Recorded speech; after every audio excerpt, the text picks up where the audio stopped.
시댁과 연 끊고 지내고 있습니다. 결혼 전부터 시어머니 성격이 보통이 아니란 건 이미 진작에 눈치채고 있기는 했는데 그래도 결혼한 지 1년 만에 이렇게 아예 등지고 살게 될 거라곤 생각해 본 적 없었습니다. 연애할 당시에는 남편이 회사원이 아니다 보니 수입이 항상 들쑥날쑥했어요. 대학 졸업 후에 취직 대신 친하게 지내던 친구와 같이 사업을 시작했다고 하는데 수입이 들쑥날쑥하다고 해서 벌던 돈이 적은 건 아니었습니다. 매번 제 월급보다 훨씬 더 많은 돈을 벌고 있었어요. 그런데 사업이라는 게 생각대로만 굴러가는 게 아니잖아요.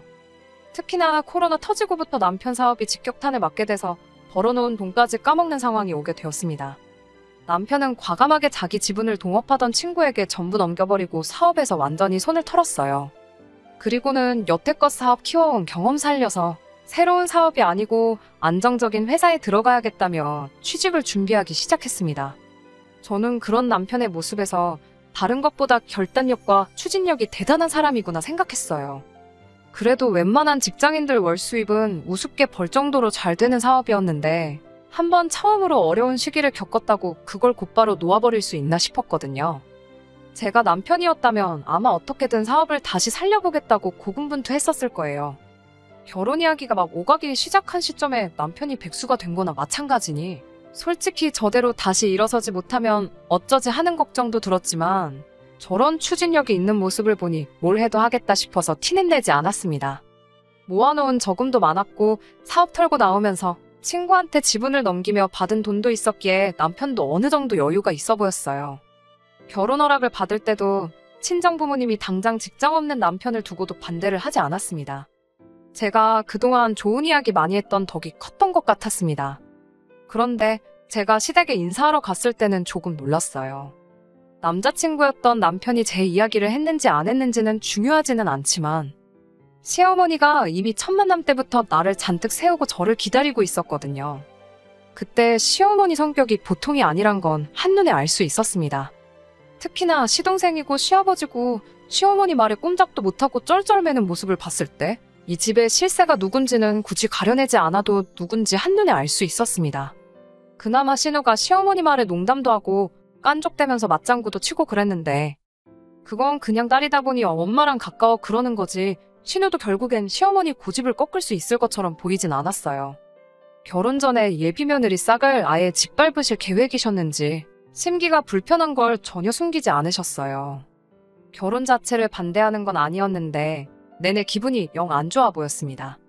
시어머니 심기가 얼마나 불편한지 측정하는 경보기가 있었다면 아마 그 시간 내내 하루 종일 울리고 있었을 것 같네요. 그래도 그때는 남편이 중간 역할을 어느 정도 해줬어요.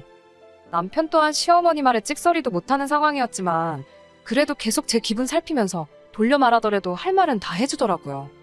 자식 이기는 부모가 없다는데 시어머니한테는 통하지 않는 말인 것 같았습니다. 시어머니는 오히려 남편이 저를 두둔해주고 중간 역할 해주는 모습이 더더욱 마음에 안 들었나 봐요. 그리고 이 집에서 가장 목소리가 큰 건 당신이고 모든 게 당신 뜻대로 돌아간다는 사실을 저에게 알려주고 싶었나 봅니다. 남편이 잠깐 자리를 비운 틈을 타서 제 연락처를 물어보시더군요. 예비 시어머니가 예비 며느리랑 사적으로 연락하고 지내고 싶어 그러는 게 아닌 것쯤은 저도 알고 있었어요. 뭐든 간에 남편, 그러니까 자기 아들이 커버를 쳐주고 있으니 아들이 방패 역할을 해주기 전에 거치지 않고 직통으로 며느리 잡들이를 하고 싶어서 물어보신 것쯤은 알고 있었습니다. 그걸 모르고 있던 건 아니었지만 저도 시어머니가 저를 원하는 대로 쥐락펴락하게 둘 생각은 없었습니다. 그래도 제가 며느리고 손아랫 사람인데 시어머니 하자는 것마다 무조건 싫다고 거절하고 그러는 며느리가 되겠다는 뜻은 아니었어요.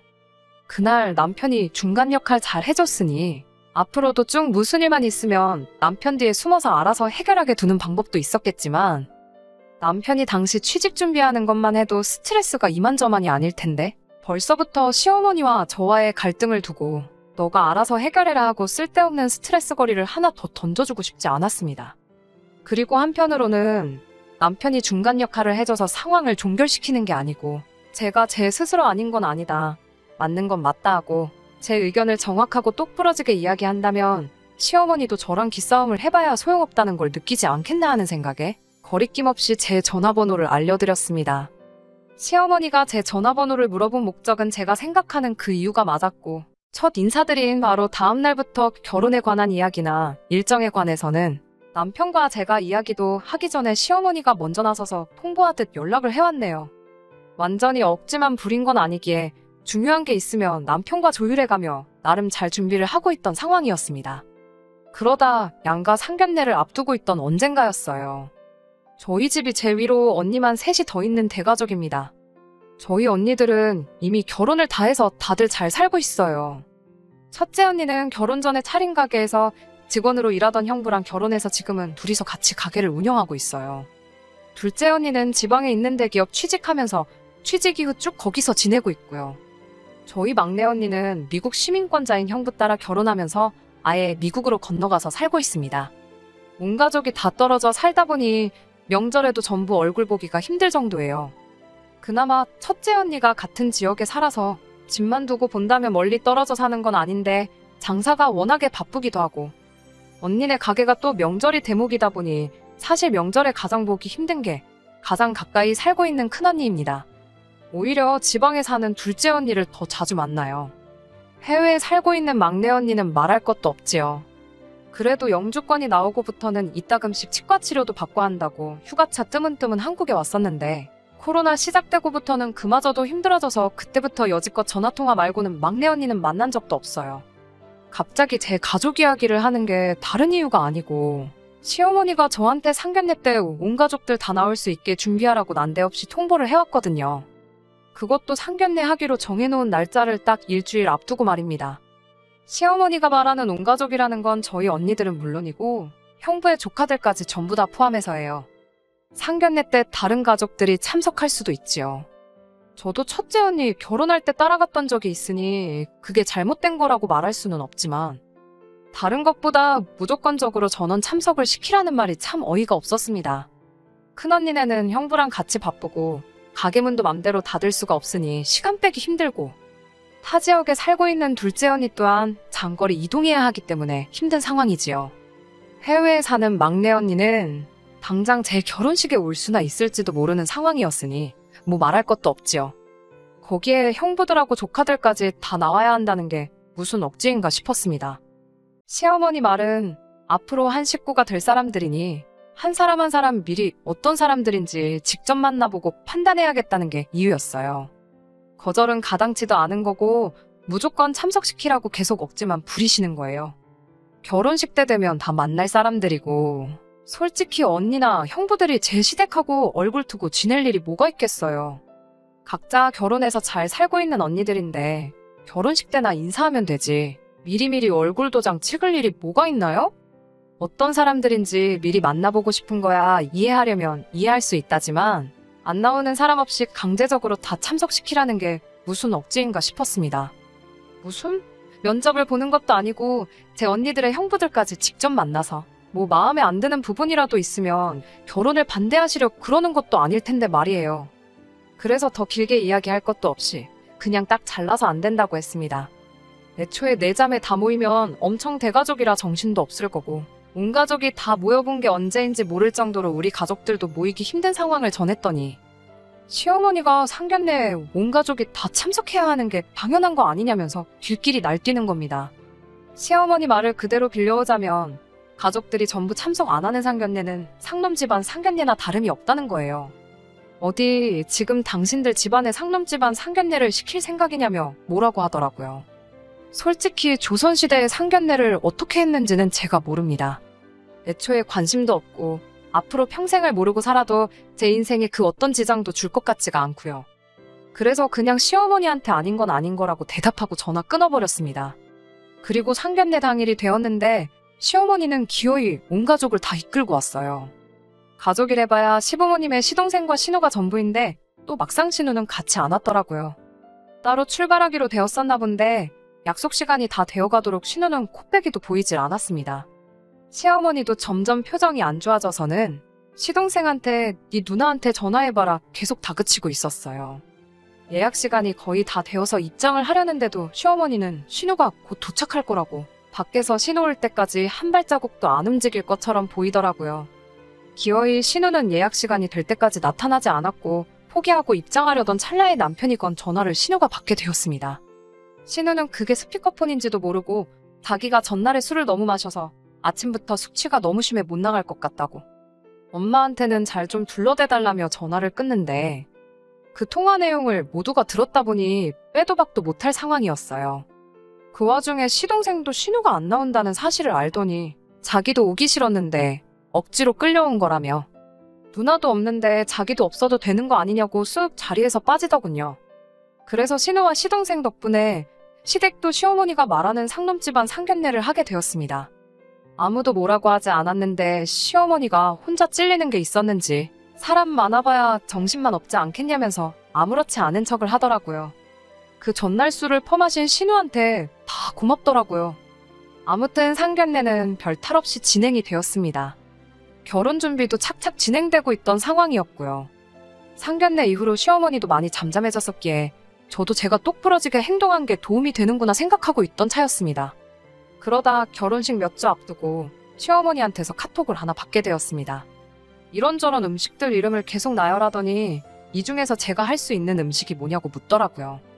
저는 처음에 이게 남편이 좋아하는 음식들이고 결혼하기 전에 저한테 가르쳐주고 싶어서 그러시나 했어요. 요리에 취미가 있는 건 아니었지만 큰언니처럼 친정어머니 손재주를 닮아서 그런지 인터넷에서 레시피 대충 보면서 따라해도 맛은 대충 내거든요. 막 자신 있는 요리는 없었지만 못할 것도 없겠다 싶어서 다 할 수 있을 것 같다고 답장을 했어요. 그랬더니 시어머니가 잘 됐다면서 동그랑땡에 산적부터 해서 갈비찜에 이런저런 요리들을 저보고 해오면 되겠다고 하더라고요. 해오면 된다는 말이 무슨 뜻이냐 물으니 생각지도 못한 곳에 필요한 요리였더라고요. 시어머니의 돌아가신 친정어머니, 그러니까 저한테는 얼굴 한번 뵌 적 없는 시외저모님이시죠. 아무튼 시외저모님 제사가 있는데 그날 상에 올릴 음식들이라고 하는 겁니다. 그리고 시어머니가 울픈 갈비찜이며 뭐 그런 것들이 저보고 책임지고 해오라는 소리였고요. 시외가 제사 음식을 저보고 미리 집에서 준비해오라는 것도 어이가 없었는데 그것보다 더 어이가 없던 건 그때는 아직 결혼식을 몇 주나 앞두고 있던 상황이었던 거예요. 아니, 며느리가 되어 있는 상태라도 안 했을 건데 예비 며느리한테 시외가 제사 음식까지 준비시키는 건 무슨 신보인가 싶더라고요. 제가 아직 며느리도 아닌데 시외가 제사 음식까지 해와야 하느냐고 물었더니 결혼식 날짜 잡았으니 며느리나 다름없는 거 아니겠냐고. 음식 맛깔나게 해오면 미리미리 시외가 어른들한테 점수도 딸 수 있고 그러면 남편도 친척들 앞에서 기가 살지 않겠냐고 하더라고요. 그때 저도 포기했던 것 같습니다. 남편이 결혼 전에는 꼭 취직하겠다고 열심히 준비하는 것 같아서 최대한 스트레스 받을 일 없게 하고 싶었던 터라 시어머니와 있던 일들에 대해서는 따로 이야기한 것도 없고 티도 내지 않았었는데 결국에는 남편이 중간 역할을 해줘야 끝나겠다는 생각이 들더라고요. 그래서 시어머니한테 제가 결혼 전에 시외가 제사 음식을 해가면 그 자리에서 남편이 정말 기가 살겠냐고 먼저 물어보겠다고 했어요. 제가 꾸역꾸역 그 음식을 해갔는데 남편 기가 안 살면 제가 해갈 필요도 없는 거 아니겠냐고요. 그랬더니 시어머니가 그걸 왜 내 아들한테 말하느냐고 말하지 말라고 하더라고요. 안 그래도 직장 알아본다고 정신없는 애한테 그런 걸 물어보냐길래 어머님 말대로면 제가 남편 기 살려주는 일인데 좋아하지 않겠냐? 그럼 그만큼 의욕도 샘솟지 않겠냐고 했더니 시어머니 아무 말도 없다가 그냥 전화를 끊어버리시대요. 결혼 전에 많이 삐걱이긴 했지만 남편도 그동안 제가 시어머니와 있었던 일을 듣고는 저보고 고생이 많았다면서 자기가 취직만 일단 성공하면 같은 일로 두 번 다시 스트레스 받지 않게 중간 역할을 잘해주겠다고 약속을 해왔습니다. 저한테 미안해하던 남편 마음과는 반대로 시어머니는 사사건건 어떻게든 빠져나가는 제가 마음에 안 들었던 것 같습니다. 어떻게든 저를 한 방 먹여주고 싶어서 벼르고 있었던 것 같아요. 아무튼 그 사건 이후로는 큰 문제 없이 결혼식을 올리게 되었어요. 오히려 결혼식을 올리고 남편과 한 집에 살게 되니 시어머니가 저한테 연락하는 일이 없어지더군요. 남편이 결혼 초에도 직장을 구하던 와중이다 보니 아무래도 아들 눈치가 보이긴 보였던 것 같아요. 거기에 그림이 그렇잖아요. 남자인 자기 아들은 집에서 일단 놀고 있고 며느리인 제가 회사 나가서 일하고 돈을 벌어오는 상황이었다 보니 더욱 더 저한테 뭘 시키기가 그랬던 게 아닐까 싶었습니다. 그렇다고 아예 연락이 없던 건 아니고요. 이따금씩 전화해서는 너무 남편이 집에만 있다고 해서 집안일을 전부 남편한테 떠넘기지 말라고. 저러다 진짜 전업주부가 될 수도 있으니 집안일을 시키지 말라고 하는데, 그런 거야 제가 시키지 않아도 남편이 알아서 했으니 따로 그것 때문에 남편과 다투거나 하는 일은 없었습니다. 그리고 그렇게 신혼 6개월 차를 넘기니 남편이 그간 노력해온 여정의 결실을 맺을 수 있었어요. 게다가 남편이 사업을 운영했던 기간까지 전부 다 경력으로 쳐줘서 여태껏 회사 생활을 했던 적이 한 번도 없는 남편이었는데도 높은 연봉의 관리직 자리로 취직을 하게 되었습니다. 다만 그건 그거대로 부작용이 있긴 했어요. 아무래도 밑에서부터 올라온 경력이 아니다 보니 팀원들한테 신뢰를 얻지 못한 상황이었던 것 같더라고요. 경력을 인정받았다지만 실무 경력이 있는 것도 아니었고요. 그렇다 보니 남편이 모자란 경력을 채우겠다며 매일같이 야근을 하고 그랬습니다. 어쩔 때는 퇴근도 안 하고 회사에서 하루를 꼬박 세우는 일도 있었어요. 그 연장선이나 마찬가지일 수 있는데 남편이 추석 명절 연휴 기간 내내 회사에 나가봐야겠다고 말을 전해왔어요. 결혼 후 맞는 첫 명절이기도 해서 기어이 출근을 하겠다는 남편이 조금 원망스럽기도 했지만 오죽하면 저러겠나 싶어서 이해하기로 했습니다. 그런데 문득 생각해보니 남편이 없는데 시댁에 가야 하는 건가 싶더라고요. 연휴 내내 남편도 회사에서 숙식을 할 계획이었기에 저도 내내 집에 혼자 있어야 하는 상황이었거든요. 어차피 그럴 바에 친정에 가서 쉬다 오면 좋겠다 싶었어요. 그리고 시어머니한테 미리 전화를 했어요. 상황이 이러이러하니 명절 당일 새벽에 저 혼자라도 가서 찾아뵙겠다고요. 그리고 명절 음식 같은 거 해야 할 거 있으면 같이 도와드리겠다 했어요. 저녁에 다시 친정에 와서 남은 연휴는 친정에서 보내겠다 말했고요. 제 말 끝나기가 무섭게 시어머니가 저보고 남편이 명절에 뼈 빠져라 일하는데 마누라가 돼서는 친정 가서 놀고 먹을 생각밖에 없냐면서 제정신이냐며 뭐라 하는 거예요. 아니 솔직히 제 입장에서는 번거롭게 2번 움직일 바에 명절 연휴 시작하자마자 시댁에 얼굴 도장만 찍고 친정에서 푹 쉬다 오는 방법도 있었는데 괜히 흠잡히겠다는 생각도 있긴 했지만 그래도 당연히 할 도리는 해야겠어서 명절 당일에는 시댁에서 일거리도 돕고 하려던 계획이었는데 속 깊은 며느리 칭찬까지 바란 건 아니지만 제정신이 아니냐, 마누라가 돼서 놀 생각밖에 없냐고 한 소리 들으니 어이가 없더라고요. 친정 가서 탱자탱자 놀 생각하지 말고 연휴 시작하기 무섭게 시외가 큰 집에 가서 제사 준비나 도우라는 겁니다. 심지어 시어머니는 시댁 제사가 있으니 저 혼자 시외가 큰 집에 가서 제사 준비를 도우라는 소리였어요.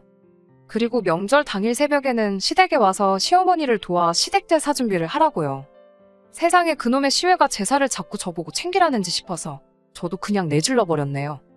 남편이 명절에도 출근해서 뼈 빠지게 일하는 거 아는데 그렇게 일한 지 얼마나 됐다고 그러시냐고. 그동안 저 혼자 뼈 빠지게 외벌이 하면서 집안 먹여 살렸던 거 기억 안 나시냐 했죠. 결혼하고도 6개월을 저 혼자 돈 벌어오고 그랬는데 남편은 집에서 펑펑 놀고만 있었으니 남편이 취직 준비한 6개월 180일만큼은 나도 남의 집 조상님 밥 준비해줄 바에야 그냥 나 혼자 편히 쉬겠다고 받아쳐버렸습니다.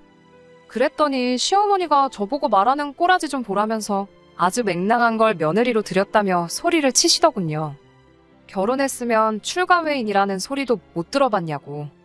그렇게 친정이 좋으면 평생 친정에 붙어서 살라고. 앞으로 시댁 식구들 보고 지낼 생각은 꿈도 꾸지 말라고 하시더군요.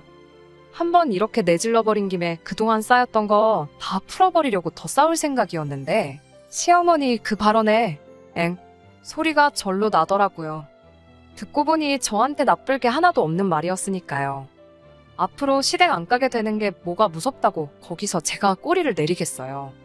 좋으면 좋았지 싶어서 그 길로 바로 시어머니한테 알겠습니다 말하고 어머님 뜻대로 저는 앞으로 친정에만 가고 시댁에는 발길을 끊겠다고 바로 대답해드렸어요. 그리고 그동안 말 안 듣는 며느리라서 어머님이 고생 많으셨다고 이제부터라도 말 잘 듣는 며느리 되겠다 말하고 이번 명절에도 당일에는 시댁에 갈 예정이었는데 어머님 말을 앞으로 잘 듣기로 했으니까 명절 당일에도 그냥 딴 데 안 가고 시댁도 안 가고 친정에만 딱 붙어있겠다 말하고 그냥 전화 끊어버렸어요. 사실 그 이야기 하면서도 시어머니가 아플싸 싶었는지 뭐라 하셨는데 못 들은 척 했어요. 그리고 그 뒤로 무슨 할 말이 남으셨는지 전화기에 불이 나게 전화가 왔는데 전화도 그냥 안 받고 말았습니다. 퇴근한 남편 앞에 두고 시어머니랑 있던 일 말하고 연휴에는 그러한 이유로 시댁에 안 가고 친정에만 있을 거라 말했어요. 솔직히 자기 어머니랑 싸웠다는데 좋아할 남편이 어딨겠냐 싶어 걱정도 됐는데 남편은 제 원망이나 탓 하나도 하지 않고 어머니가 잘못하셨네 말하고는 저보고 걱정 말라고 하더라고요. 앞으로도 시댁 할 일이나 있으면 저 두고 자기 혼자 다녀오겠다고 하대요. 그렇게 결혼 1년도 채 되지 않아서 시댁과 등지고 살게 되었습니다. 지난 설에는 예고한 대로 아예 시댁은 남편 혼자 다녀오고 저는 근처도 가지 않았어요. 설 연휴 시작됐을 때 그때 그랬어도 찾아뵙는 게 맞지 않나 싶었는데 남편이 갈 필요 없다고 딱 잡아떼더라고요. 남편이 중간에서 많이 힘들어 보이긴 해요. 제가 남편이라고 생각하면 중간에서 입장이 얼마나 난처할지 충분히 이해가 되네요. 그래도 그걸 떠나서 솔직히 지금 이 상황이 남편 때문에 마음이 불편한 거지. 제 자신만 두고 본다면 너무 편하고 더할 나위 없이 좋네요. 끝까지 들어주셔서 감사합니다. 오늘의 사연은 여기까지입니다. 구독과 좋아요, 알람 설정 부탁드리고 더 좋은 사연으로 다시 찾아뵙겠습니다. 감사합니다.